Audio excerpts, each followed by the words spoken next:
Want to lose body fat but confused about how many calories you should eat? Don't worry. Today I'm going to break down exactly how to calculate your calorie deficit step by step and why it is important for your weight loss. Hello everyone, my name is Mario, your health and wellness coach. I'm here to make nutrition simple for you and for your loved ones. So let's dive in. Every single diet that has helped people to lose body fat works on the exact same principle of eating fewer calories than the amount of calories you burn. That is what is known as the calorie deficit. If you eat 2000 calories and burn 2000 calories, your weight stays the same. Eat 1500 calories and burn 2000 calories, you have a calorie deficit. And that calorie deficit will definitely get your weight down. There are two ways to do this. 1. Use a formula. Start with your BMR, which is known as the basal metabolic rate. Plug in your age, height and weight. Then multiply it by your activity factor. Go to Google and search for a BMR calculator. Then enter the details here. Let's take an example. Let's enter the details here and you get the sample BMR, the basal metabolic rate. But using this value, we need to get the TDEE, total daily energy expenditure. If you do a desk job and do not work out much, then multiply it by 1.2. And here you have it, your total daily energy expenditure. But if you do moderate activity, then multiply it by 1.5. If you are doing a very active job, or if you are an athlete, or if you work out rigorously on a daily basis, then multiply it by 2. This will give you the amount of calories you need per day to maintain your body as it is. So if the total number of calories you eat per day is less than this, then you'll create a caloric deficit, which means you'll lose weight. On the other hand, if you eat more than your TDEE, then you'll increase your weight. Okay, the next step is to calculate the amount of calories in your diet. In Google, you can search for food calorie calculator. Then you will be able to enter the details of the food that you eat on a particular day and identify the amount you eat. Afterwards, try to figure out the ideal meal plan for each day, that is less than the TDEE value that we calculated earlier. Ideally 200 to 500 calories less. That way you will keep burning fat and will keep losing weight. And yes, you can burn calories through workouts and exercises as well. But if you do not control your calorie intake, you will not be able to adjust your body over time.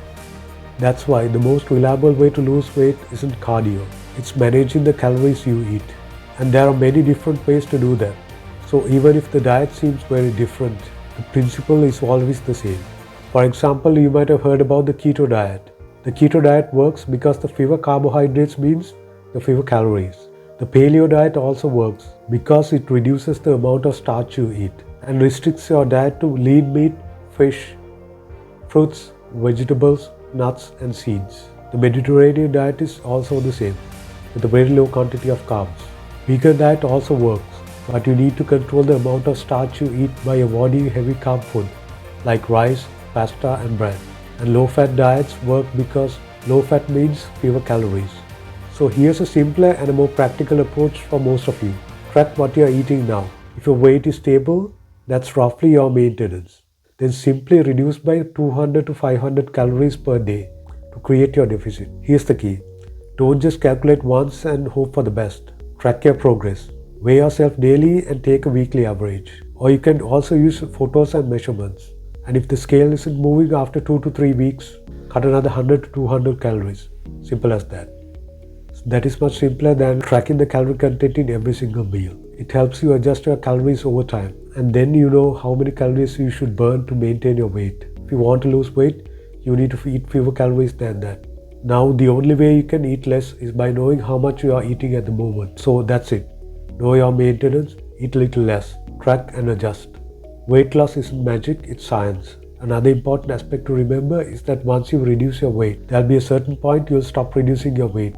But that's normal because when you lose weight, once your body becomes lighter, your energy requirement goes down and your metabolism slows down a little to compensate for your reduced weight, which means the TDEE that you calculated goes down along with it as well. But don't worry, once you stop reducing weight, if you want to lose more weight, you just need to recalculate the TDEE with your new body weight. Then you need to adjust your food calorie intake less than the new TDEE value so that you will again go back into a calorie deficit. By the way, I think a slow rate of weight loss is a good thing. You can go aggressive, say 1000 calorie deficit and lose weight faster.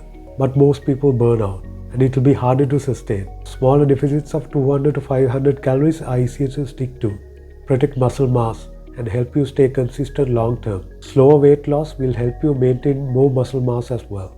As they say, slow and steady wins the race. So that's it, know your maintenance. Eat a little less, track and adjust. As I said, weight loss isn't magic, it's science. Now I want to hear from you.